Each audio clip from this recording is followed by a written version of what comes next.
दोस्तों, जैसे जैसे आधुनिकता बढ़ी है, इंटरनेट के युग का दौर आया है, चीज़ें स्मार्टली होने लगी हैं, ऑनलाइन सारे डाटा मिलने लगा है।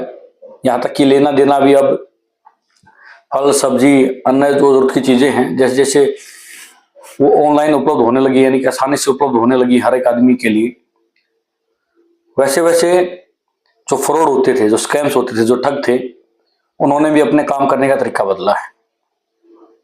अब डिजिटल जो लॉकिंग सिस्टम के डिजिटल अरेस्ट था और साइबर फ्रॉड के बारे में कोई नहीं जानता है। जैसे जैसे ऑनलाइन बैंकिंग सुविधा बढ़ी है, इंटरनेट की दुनिया बढ़ी है, जिससे दुनिया पास आई है, उससे लोगों का जीवन तो सुखमय तो हुआ है, लेकिन साथ में नई तरह की चुनौतियां आई हैं। ये चुनौतियां साइबर क्राइम के रूप में हमारे सामने हैं और आज के दौर में ऐसा कोई आदमी नहीं होगा या जिसके साथ अटेम्प्ट नहीं हुआ होगा या वो साइबर क्राइम से पीड़ित ना हो। हर रोज खबरें सुनते हैं कि रिटायर्ड आर्मी ऑफिसर इतने रुपए लूट लिए गए, उनको डिजिटल अरेस्ट किया गया, 1 महीने तक लोगों को अरेस्ट किया गया है। उनको जो डिलीवरी पैकेट्स मंगाते हैं ऑनलाइन उसके नाम पे, या वो जो फूड ऑर्डर करते हैं उसके नाम पे, या विदेश में कोई गिफ्ट भेजते हैं उसके नाम पे, कहीं ना कहीं डरा के स्कैम करने की कोशिश की जा रही है। यानी कि जिन चीजों ने हमारी सुख सुविधा बढ़ाई है, हमारी लाइफ को आसान बनाया है, कहीं ना कहीं सामाजिक के दुश्मनों ने, और जिनको हमेशा इस प्रकार के कार्य पसंद थे, पहले वो दूसरे तरीकों से करते थे, लेकिन उन्होंने भी अपने सिस्टम को चेंज करते हुए ऑनलाइन माध्यम से डाटा निकालते हुए, चोरी करते हुए चीजों की अपना तरीका बदला है, जिससे देश के लाखों करोड़ों लोगों को नुकसान भी हो रहा, परेशानी भी हो रही है, और कई जगह तो हमने जान मान की हानि भी देखी है। तो ऐसे में सरकार कोई भी हो, किसी की भी सरकार हो, हालांकि जो मौजूदा सरकार है इसमें तो लोगों को ज्यादा ही भरोसा, मुझको भी है, उसके ऊपर लगातार दबाव था कि वो कुछ ऐसा कार्य करे और ऐसे जो कुछ ठोस कदम उठाए जो इन साइबर फ्रॉडों को रोके, अवेयरनेस का काम करे। तो उसके लिए गवर्नमेंट ने कई स्टेप्स में कई कदम उठाए हैं। सबसे पहला कदम था कि लोगों को जागरूक किया जाए। जैसे शौचालय बनाना कोई बड़ी बात नहीं है। भारत में 80-90% लोग ऐसे हैं कि वो 15,000, 20,000 रुपये या 50,000 रुपये शौचालय जो बनता है उसको रेडी करवा सकते हैं अपने खर्चे पे। लेकिन 2014 में मोदी जी ने उसको प्रचार के माध्यम से एक अभियान बनाया लोग और जन जन तक पहुंचाया। वैसे ही साइबर फ्रॉड से बचने के लिए एक अवेयरनेस जरूरी थी। जैसे ही स्वच्छता का अभियान आगे बढ़ा, लोगों को पता लगा कि शौचालय क्यों जरूरी है, तो किसी को सरकार की सहायता मिले या ना मिले, लेकिन 99% घर के अंदर 99.99 कोई 0.1% कोई बचा होगा, विरला ही घर होगा जिसके अंदर ये सुविधा नहीं होगी। आज बन गई है और उससे लाखों करोड़ों जो बीमारियां फैलती थी बच्चों के अंदर, दिमाग की बुखारी थे, अन्य जो बीमारियां फैलती थी गंदे के कारण, वो आज खत्म हो चुकी हैं। और नदियां हैं, नाले हैं, जल हैं, तालाब हैं, आज कहीं ज्यादा साफ है पहले के मुकाबले इस बीमारी से। उसी प्रकार साइबर क्राइम को हराने के लिए, साइबर क्रिमिनल को हराने के लिए उनको पकड़ना तो जरूरी है, उनके खिलाफ कानून तो जरूरी है, लेकिन साथ साथ में अवेयरनेस बहुत जरूरी है। इसके लिए समय समय पर गवर्नमेंट ने बहुत सारी स्कीमें चलाई हैं। जैसे टोलर को फोन मिलाते हैं, वहां आपको डिजिटल अरेस्ट के बारे में बताया गया है, ओटीपी के बारे में, आरबीआई की आप ऐड देखते हैं हर टीवी के ऊपर, हर रेडियो के चैनल पर, हर अखबार में, आप सोशल मीडिया चलाते हैं, इंस्टाग्राम चलाते हैं, यूट्यूब पे बीच बीच में एड्स आती है जिसमें बताया जाता है कि लालच में ना आए, डबल करने का, ट्रिपल करने की झांसा देकर जो बातें कही जा रही हैं वो आपके साथ साइबर फ्रॉड हो सकता है। किसी के साथ ओटीपी शेयर ना करें, अपने अकाउंट नंबर शेयर ना करें, एटीएम वगैरह शेयर ना करें।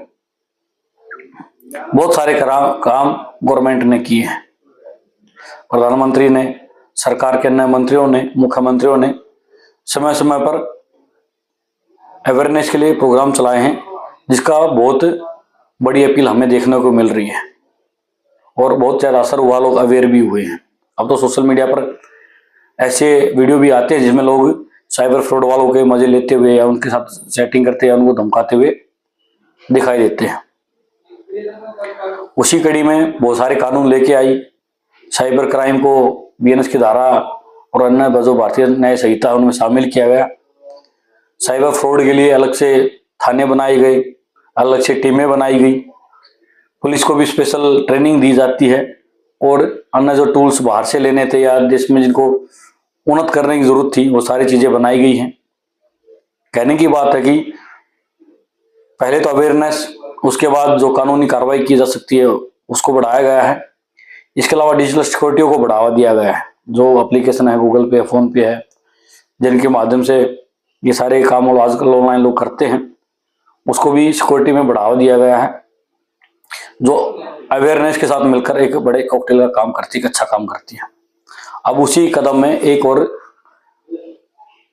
उसी कड़ी में एक और नया कदम गवर्नमेंट आगे बढ़ा रही है। जो आपको पता लग गया होगा कि गवर्नमेंट ने आदेश दिया है कि अगले 15 से 20 दिन में कंपनियों को ऐसी व्यवस्था करनी पड़ेगी जिसमें कोई भी सोशल मीडिया प्लेटफॉर्म है, वो चाहे UPI हो या सोशल मीडिया प्लेटफॉर्म हो, वो उसी फोन में चल पाएगा जिस फोन में सिम है। कई बार लोग क्या करते थे, व्हाट्सएप चलाते हैं, सिम निकाल लेते थे, सालों साल चलाते रहते थे OTP के माध्यम से। लेकिन अब गवर्नमेंट ने बोल दिया है कि उसी फोन में चलेगा जिसमें सिम है। उससे जो साइबर फ्रॉड है उनको ट्रेस करना आसान होगा। और इसके अलावा किसकी सिम है उसके बारे में ट्रिकॉलर पर चीजें आने लगी हैं और आप आसानी से पता कर सकते हैं कि ये किसके नाम से सिम चल रही है, आपके नाम से कितनी सिम यूज्ड है। इस प्रकार की अवेयरनेस भी कहीं ना कहीं गवर्नमेंट ने लाई है और जिसके कारण आप देखोगे कि जो साइबर क्राइम है और जो साइबर क्रिमिनल है उसको थोड़ा सा बढ़ावा के बजाय चीजें कम होती चली जाएंगी। आप व्हाट्सएप चलाते हैं, इंस्टाग्राम चलाते हैं या ना सोशल मीडिया प्लेटफॉर्म चलाते हैं, जिस भी मोबाइल नंबर के साथ वो लिंक है, अगर वो आपके मोबाइल से निकलता है तो तुरंत चीजें बंद हो जाएंगी। और ये व्यवस्था अब व्हाट्सएप आपके लैपटॉप वगैरह में पीछे में भी की गई है। 6 घंटे से ज्यादा अब आप लगातार बिना QR कोड के लॉगिन किए ना तो व्हाट्सएप चला पाएंगे या ना सोशल मीडिया प्लेटफॉर्म यूज कर पाएंगे। यानी कि फोन के साथ बाउंडिंग के साथ ही अब चीजें चलेंगी, जिसके कारण साइबर क्रिमिनल्स को ट्रेस करना और आसान होगा और चीजें पहले से बेहतर होंगी।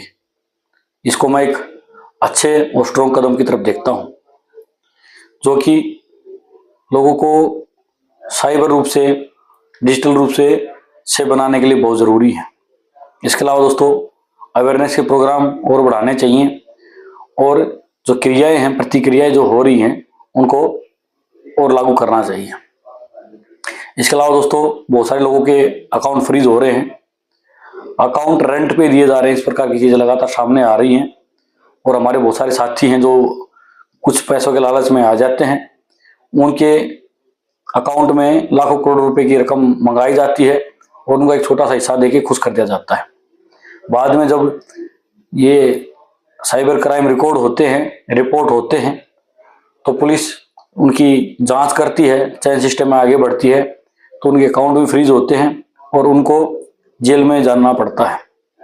उसके बाद पूरा परिवार परेशान रहता है। इसलिए आप अपने बच्चों को इसके बारे में बताएं, उनका ध्यान रखें, वो क्या कर रहे हैं, वो पैसा कहाँ से ला रहे हैं, उस बातों का ध्यान रखें और जो अकाउंट है उनको समय समय पर संभालते रहें।